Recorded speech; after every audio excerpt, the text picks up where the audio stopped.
I am delighted to see everybody here. For those of you who may not know me, I'm Alice Bach. I'm the director of the Hallinan Project for Peace and Social Justice here at Case Western Reserve. Continuing with our mission, it is my pleasure to bring Allison Weir, founder and executive director of If Americans Knew, to our campus today to discuss media coverage of the Israeli-Palestinian conflict. Specifically, this vital organization's objective is to provide information that is to a large degree missing from American press coverage of this critical region. And I will turn this over to Allison Weir.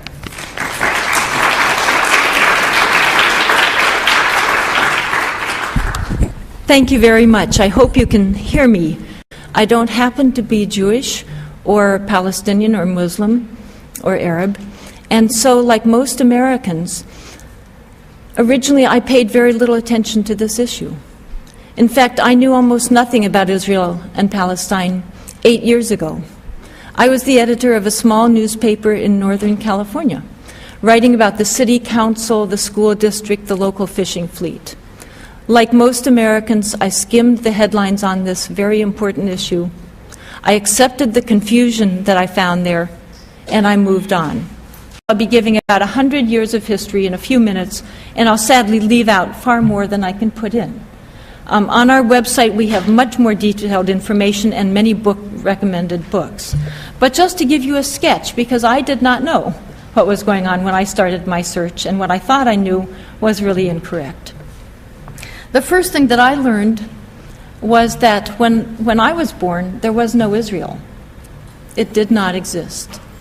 There was Palestine, a region that had been around, of course, for many centuries. So the question is, if Israel didn't exist when I was born, where did Israel come from, and where did this conflict come from? To answer that question, you don't go back 1,000 years or 2,000 years or whatever. You just go back to the late 1800s, and you find that Palestine was under the Ottoman Empire. It was a multicultural land, about 80% Muslim, 15% Christian, 5% Jewish, all living on the land, all practicing their religions fairly harmoniously, without significant conflict at all. So what happened to this land? You don't change places chronologically, but you do geographically. And you discover that if you go to Europe, there was a movement in Europe that started in the late 1800s called political Zionism that developed a wonderful shining slogan, a land without people for a people without land. Zionism, political Zionism in particular, was the belief that there needed to be a Jewish state somewhere in the world. They considered Uganda, Argentina, they considered parts of North America for the Jewish state, and eventually they settled on Palestine because of biblical connections from 2,000 years before. Now, if you'll think of that slogan, a land without people for a people without land, that I grew up with, it sounds wonderful. I think we would endorse that, except it was not a land without people. It was fully inhabited. One of the early Zionists that came wrote back to his family back in Europe about what he had found. Palestine, the simile was to a bride. And he said, I have seen the bride. She is beautiful, but she is married. So sadly, nevertheless, the immigration continued by Zionists to Palestine to create a Jewish state. And as we know, indigenous populations do not, especially over time, welcome their colonists with open arms, especially as the colonists increase in number and as it becomes clear that the intention is to dispossess 95% of the people who are already there. As a result, there was the tragic but predictable violence, with innocent lives lost then as now on both sides, then as now the vast majority of them, the Palestinian Christians and Muslims. The immigration continued and the violence continued over the decades, jumping ahead now to 1947, After World War II, the British had taken over the mandate from the Ottomans after World War I. After World War II, the British finally, with all the violence between the two groups and against the British Empire as well, decided to turn over the question of Palestine to the United Nations to solve. The United Nations at this point had the option of affirming a bedrock principle of democracy and of the United Nations itself, which was self-determination of peoples. Or they could revert to the medieval version where someone, an entity, gives someone else's land away, divides it in half. Well, sadly, I believe for the world and for everyone, the United Nations, rather than affirming self-determination of peoples in which the people there would decide their own land, their own government, their own country, etc., they decided to recommend a partition plan in which half of it would be given to a Jewish state and half of it to a Palestinian Christian and Muslim state. Well, apart from it being coerced from an outside agency, not self-determination, let us examine this compromise solution to this conflict. Sometimes compromises are necessary, that's reality. But when you examine this one, you discover, first of all, it wasn't half, it wasn't 50-50. It was that one side was getting 55% and the other 45%. And the group that was getting 55% was not the group that had lived there for centuries and had originally been 95% of the population. It was the group, the newly arrived group. So the Jewish state was going to get 55%. To me, this made no sense. So I wondered, I knew that there was a lot of immigration. It had increased in numbers over the years, especially under the Nazi atrocities. So I thought, well, maybe they had become 55% of the population and perhaps it was a rational kind of compromise. Well, you look at the numbers, the increase, the immigration had caused a massive increase in population size, but it was still only 30%. So the group that was 30% was getting over half. That didn't make sense to me, so I wondered, well, perhaps it's land ownership. Land ownership could be a rational approach. This, in some cases, had been a well-funded immigration. The Rothschild banking family, in some cases, had funded some of these efforts. The intention had been to dispossess the people through just buying up all the land and pushing them that way. So maybe they had succeeded and they owned 55% of the land. Well, the land ownership, the Jewish land ownership, had gone up significantly. Originally, it was around 1%. It was a very urban population. It had gone up to, at most, it appears, about 8%. Most historians say 5 to 6%. So a group that, let us say, owned 8% of the land was being given 55% of the land.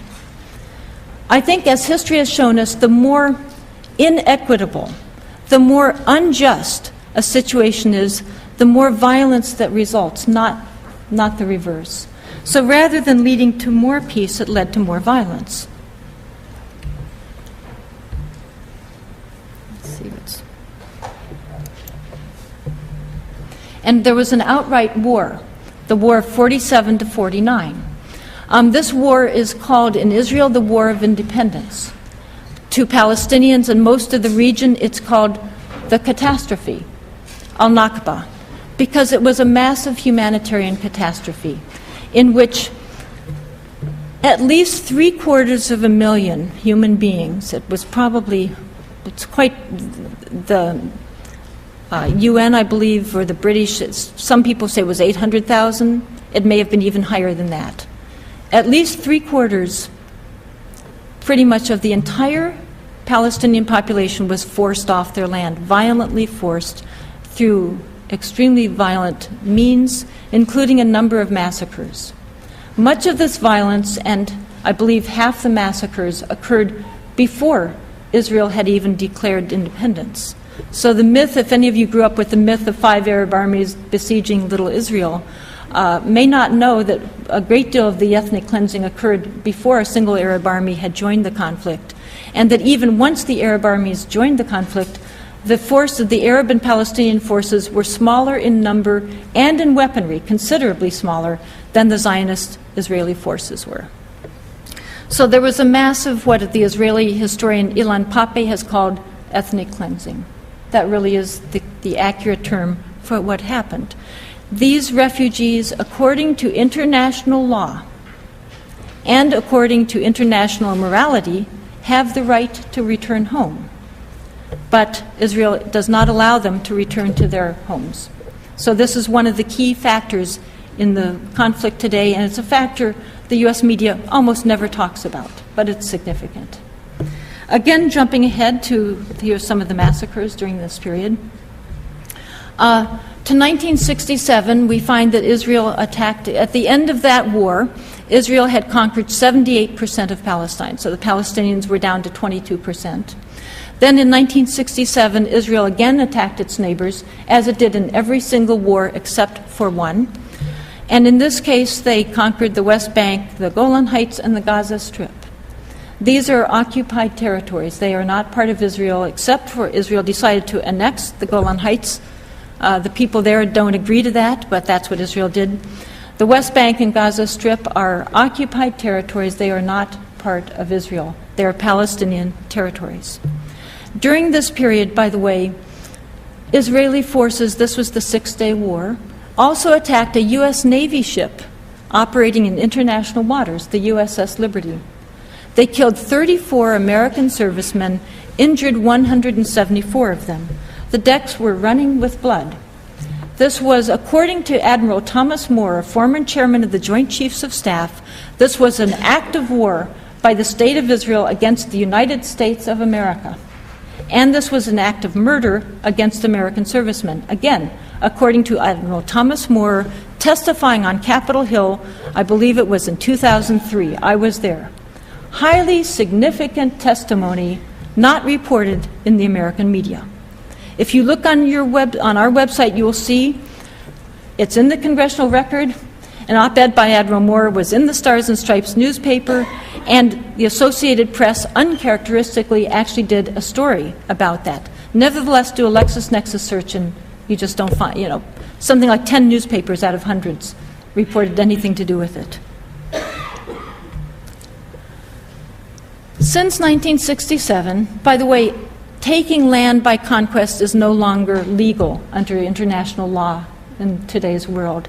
In addition, moving your population onto that land, confiscating private land, kicking the people out, and putting your own population on is illegal. There is no doubt about this. And yet that is what Israel has been doing since 1967. Every single one of those red dots is an illegal Israeli colony on Palestinian land. The red dots in Gaza have been removed as they were required to be removed by international law. So those are no longer there. Instead, Gaza is just largely a prison. Israel controls the borders, the airspace, etc. So it no longer has those red dots. It's just one big prison. But the West Bank now increasingly, while those settlers were taken out of Gaza, the amount of land taken in the West Bank increased significantly, and the number of settlers that moved onto that land increased significantly. That also was not reported by our media. So there is a lot of context that is extremely important to know that our news media aren't telling us. When I began to look into this, this was all new to me back in 2001. I had not known this was going on. When I began to look into it more and more, after several months, it seemed to me that this was so significant that it seemed to me that if what I was starting to learn was true, then it appeared that our national interests and needs as a nation were the opposite of what we were being told, and our moral responsibilities as human beings were the opposite of what the media were leading us to believe. It seemed so important that I finally decided to quit my job and to go and see for myself. And so began the most unusual trip I've ever undertaken. Many years before, I had been in the Peace Corps in Afghanistan. In that case, I was taught the language, I was married, and I had a very official support system behind me, the Peace Corps. In this case, I was going to be traveling alone, and I had no support system whatsoever of any kind. As I landed on February 7th at 8 p.m., my return flight scheduled for 1 month later, I experienced a sudden pang of the disquiet I had been trying to ignore. What was it going to be like for me, as an American female, to wander alone through a Muslim land that was in the middle of a violent uprising and that was at the very epicenter of a region portrayed widely as extremely hostile to women in general and to Americans in particular? What was it going to be like? Well, as I wandered haphazardly and randomly throughout the Palestinian territories, throughout the West Bank and Gaza Strip, I discovered that once again, these are more myths about this region that are as untrue as they are widely held. I was welcomed and invited to stay in people's homes. I was treated with respect and completely safe, except when I came too near the Israeli military. I was welcomed whenever people heard that I was an American. The invariable response was welcome. And yet, this is what our media show us. Now, they should. All of these pictures I'm showing you, I took myself, including these. This is what we see in our media that consistently reinforces Palestinians as terrorists, frightening images to us. If you look at this picture, sadly, I think I must have ruined the photograph that these photojournalists were taking because I was taking these pictures myself. This is a cardboard box that was being burned in what looks frightening in a funeral for a small boy who had been killed the day before. Now, yes, we should see these. I took them, I'm showing them to you. But it seems to me we should also see what most of the people looked like in that funeral. And this is what they looked like. This girl said to me, "Do you think we're all terrorists?" Because Palestinians know that's what Americans are led to believe about them. It seems to me we should see that there are, of course, still Christian Palestinians living there. You can meet them easily and ask them questions, as I did. I interviewed many, many people. That was my whole purpose of my trip. They all told me we are all Palestinians being pushed out by Israel. Muslims and Christians were just Palestinians. In this funeral, these were mixed. They're always mixed. Friends, friends working together, etc. This little boy, George, that was their son, he's holding a fragment of the missile that came through their home. His mother said he doesn't like his home anymore, and I understand why not. It's full of bullet holes. He's afraid to live there anymore. During my month of traveling throughout the Palestinian territories, I had found a population under siege. Throughout Gaza and the West Bank, I found that people were being kept virtually in prison. There were military checkpoints that limited and sometimes totally prevented you from leaving your town and going to the next town over. There were people living just outside, there were teenagers living just outside the incredible city, the religious and cultural center of that region, Jerusalem, who had never been in there. It's like having teenagers that are just outside of Cleveland that have never been into Cleveland, because they're not allowed in. They're the wrong kind of people, and they're not allowed in. And by checkpoints, I don't mean toll booths or something. I mean armed soldiers in combat gear. In Gaza, I grew used to almost arriving at a street corner and finding young soldiers in tanks with fixed machine guns aimed straight at you. You hoped they waved you on rather than shooting you, as they had some people.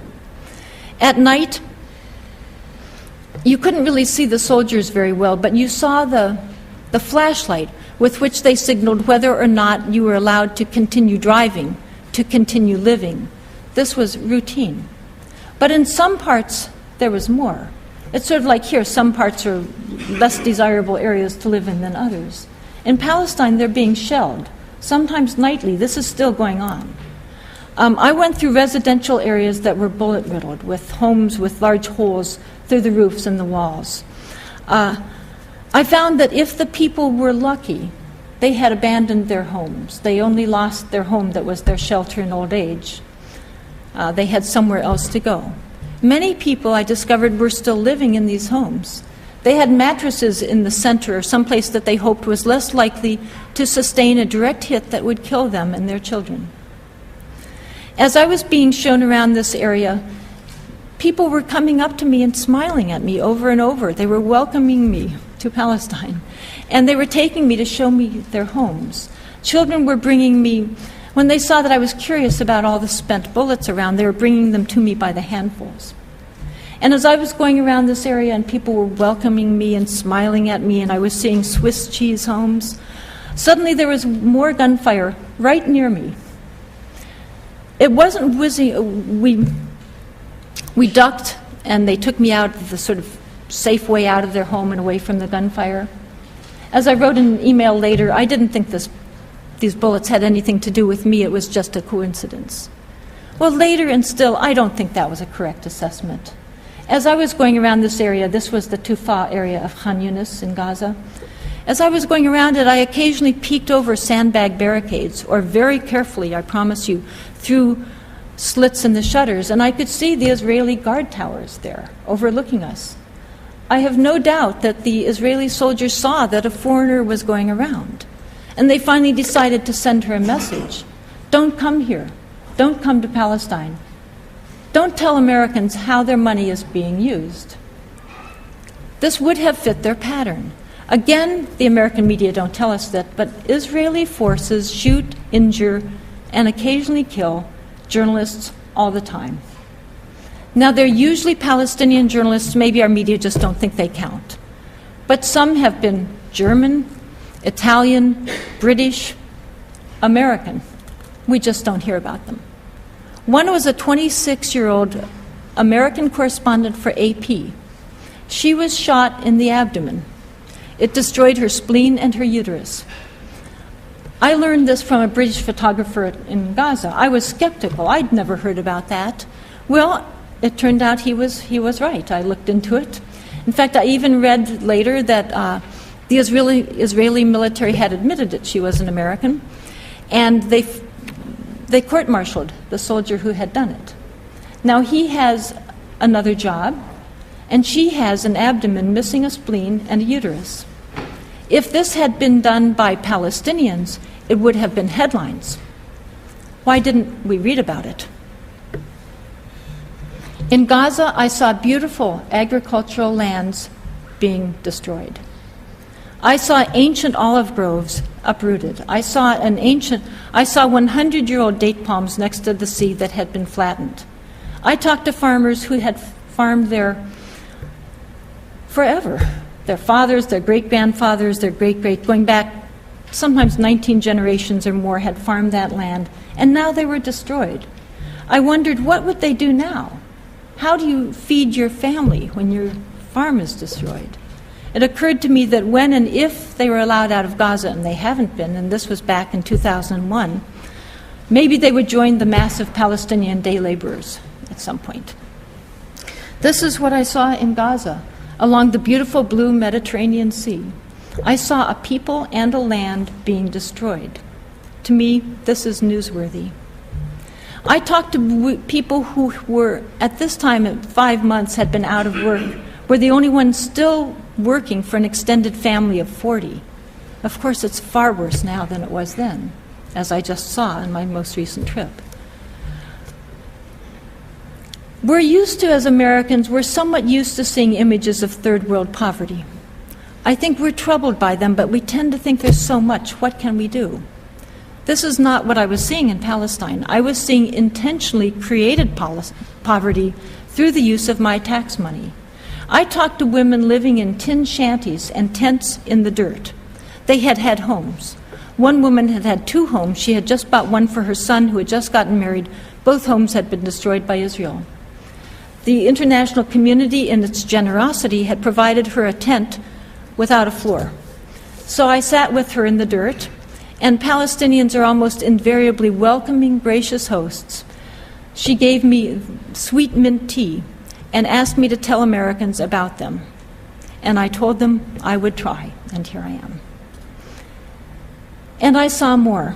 I don't like seeing suffering. I don't like seeing children in pain. But if I wanted to know what was going on in Palestine, and since thousands of Palestinian children have been injured through the use of my tax money, then I needed to see that. And they're not hard to find. I just went to the nearest hospital, as I did recently again. You see children with bullets in their back, in their stomach, in their teeth, in their head. I saw a brain-dead 12-year-old. His crime had been throwing stones at tank-wielding soldiers. I saw children who will never walk again. Their childhoods are finished. They won't skip, they won't frolic. That's it.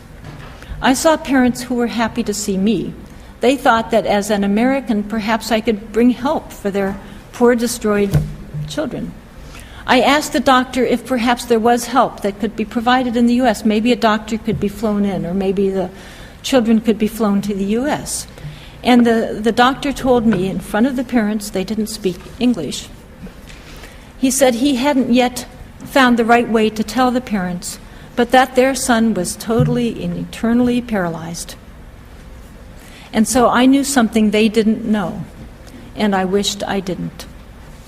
And now you do too. And this is what I saw in Gaza. And then I went to Ramallah. I visited a newspaper office where there were sandbags against the bullets that Israel shot at them. At one point I was sitting writing a news story that, of course, was never published anyway, and they pulled the curtain aside and showed me a bullet hole right at head level next to where I was writing, and we all laughed at this sign of violence and danger. When I first arrived at this newspaper office, they said, "A 9-year-old boy was just shot nearby. Maybe you'd like to go see." And again, I thought, no, I wouldn't like to go see. But I was there for all of us, and I went. And I took pictures of the blood going up to his home. I interviewed the student in the floor below who told me what had happened. 2 men had had some sort of dispute down below in the street. One had fired 2 or 3 shots, and then the Israeli military in front of the Israeli colony, overlooking at us, had let loose 10 to 15 minutes of heavy firing, high-velocity projectiles at this condominium full of families at this residential neighborhood. And one of the bullets had killed the little boy upstairs. I went up there, and I saw where he had been sitting watching his father paint the wall. I saw the toy trucks on the bed, the blood on the floor. I saw the wall hanging in the living room that had a bullet hole in it that said in English, "Thinking of God makes our hearts grow calm." I saw the needlepoint over the front door that said, "God bless our home." The family had moved in 10 days before, I was told. I saw the flowers in the living room, the family photos on the wall, and I saw the parents when they returned from the hospital. I heard the mother and sisters weeping and weeping and weeping and weeping. I saw the father walking around shell-shocked. It looked to me like he was in a bad dream that will never end. I saw the neighbors come in to try to comfort them. I heard one man, when it looked like the father was about to break down, tell the father, "Your son is a bird in heaven now." The next day, I went to the funeral, and the next day I went to another one. There are so many funerals to go to. This one was for a woman who had 3 children, 18, 14, and 12. She had been coming home from the market, and she had been killed. At one point, I found myself walking next to a woman who it turned out was the dead woman's neighbor. She told me that this woman had gotten a master's degree in American literature, I think at Iowa. She told me that her friend just a few days before had been asking about what it was like to go to college in America, because her 18-year-old son had been asking her, "What's it like to go to college?" He wanted to go to college in America. And this woman told me it's every boy's dream in Palestine to go to college in America. But she said he won't go now, he'll stay home to help with his brothers. And this is what I saw in Ramallah. And then I went to Bethlehem, where I saw an infant. He was in a hospital, and his mother hadn't been allowed to visit him for months, her sick baby, because she wasn't allowed out of Gaza to visit her baby. And I saw one home after another that had been destroyed, and pictures of children that had been in those homes, foolish children, and had been killed. And I remembered going around Rafah in southern Gaza and seeing the destroyed homes there. And I remembered sitting with a family whose son had owned a second-hand shoe store, and they had told me how he had been killed when he had his key in the lock getting ready to open it for the day or close it. I'm not sure which it had been. And I remember talking with another family nearby in Rafah, and they asked me why Israel was doing this to them, why America was doing this to them. And I found it hard to answer their questions because I was so tired of telling people, Americans don't even know what we're doing to you. Our media don't tell us. And as I left and they waved goodbye, there was more gunfire all around. And the gunfire was coming from one direction only, the Israeli direction, as in every situation I witnessed on that trip. The only time that I saw guns, Palestinian guns, that were about to be used for something other than signaling grief in funerals, or bravado, was in another part of Rafah at a sandbag barricade when Israeli armored vehicles were starting to move in, and tanks. And then I noticed a crowd of boys and men were starting to gather to throw stones against those armored vehicles. And I didn't take any pictures on that trip of Israeli soldiers and tanks. It seemed unsafe to do that, especially for the people around me, so I didn't take those photographs.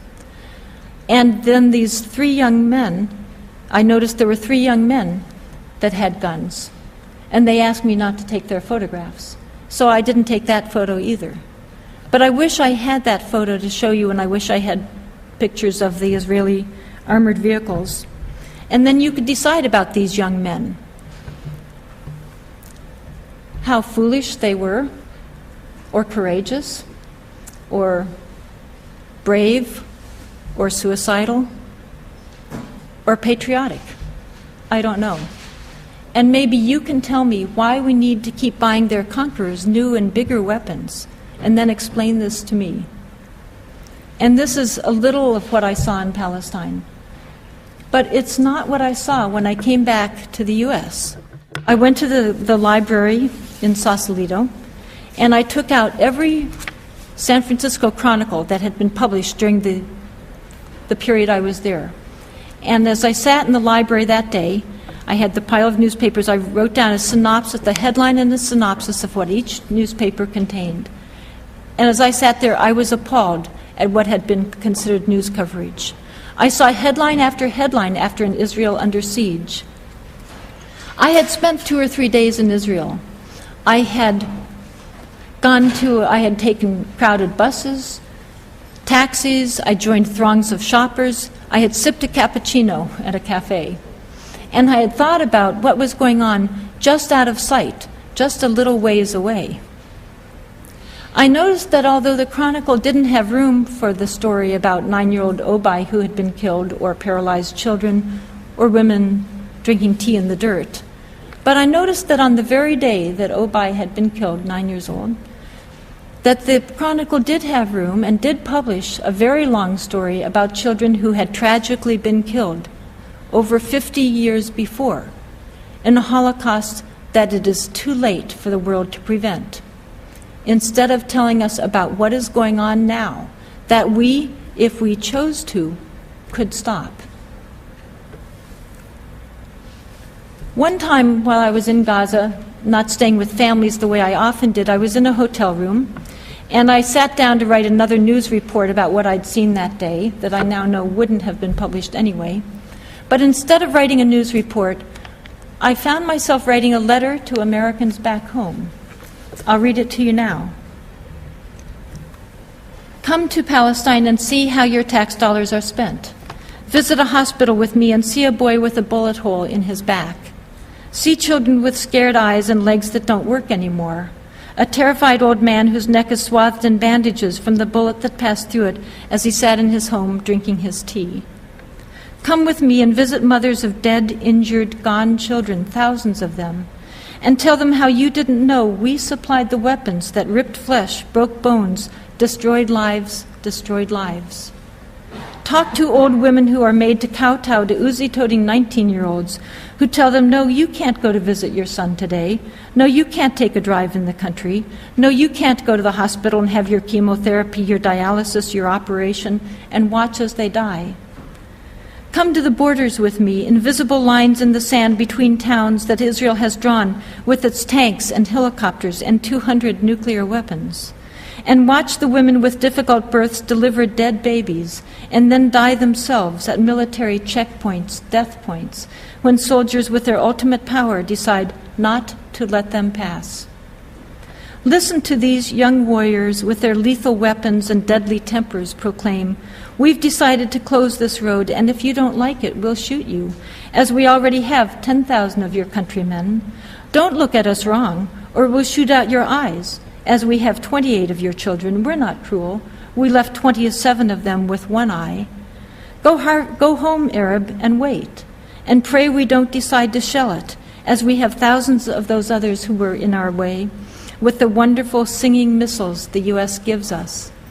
Go harvest your crops, Arab, until we decide to bulldoze your 100-year-old date palms and ancient olive groves, your strawberry fields forever gone. Come to Palestine, Americans, and see your tax dollars at work, millions and millions of them, every day,